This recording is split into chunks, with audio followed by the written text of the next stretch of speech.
അതേസമയം ഡൽഹിയിൽ രാഹുൽ ഗാന്ധിയുമായി KC വേണുഗോപാൽ കൂടിക്കാഴ്ച നടത്തി. സോണിയാഗാന്ധിയുടെ വസതിയിലാണ് കൂടിക്കാഴ്ച നടന്നത്.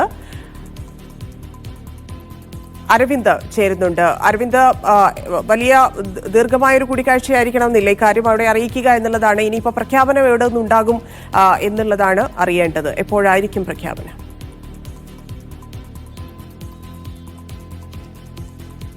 ധന്യ, 7 മണിക്ക് മുമ്പ് തന്നെ പ്രഖ്യാപനം ഉണ്ടാകുമെന്നതാണ് നമുക്കിപ്പോൾ ലഭിക്കുന്ന വിവരം. അല്പസമയം മുമ്പാണ് കോൺഗ്രസ് സംഘടനാകാര്യ general secretary KC Venugopal Rahul ഗാന്ധിയുമായി കൂടിക്കാഴ്ച നടത്തിയത്. സോണിയാഗാന്ധിയുടെ വസതിയിലെത്തിയായിരുന്നു രാഹുലുമായി ഇപ്പോൾ KC വേണുഗോപാൽ കൂടിക്കാഴ്ച നടത്തി മടങ്ങിയിരിക്കുന്നത്. നിലമ്പൂരിലെ സാഹചര്യം ഇപ്പോൾ രാഹുൽ ഗാന്ധിയെ KC വേണുഗോപാൽ അറിയിച്ചിട്ടുണ്ട്. ഇതിനോടൊപ്പം തന്നെ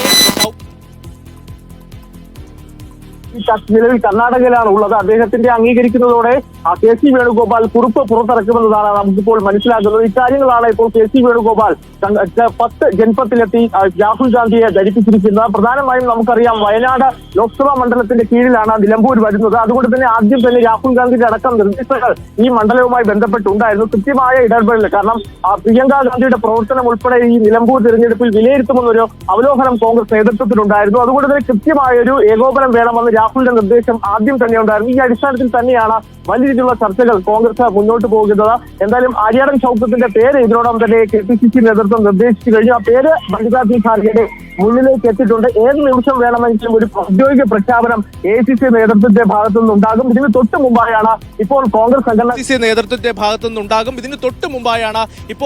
സംഘടനാകാര്യ general secretary KC Venugopal Rahul ഗാന്ധിയെ കാര്യങ്ങൾ ധരിപ്പിച്ചിരിക്കുന്നത്. ധന്യ.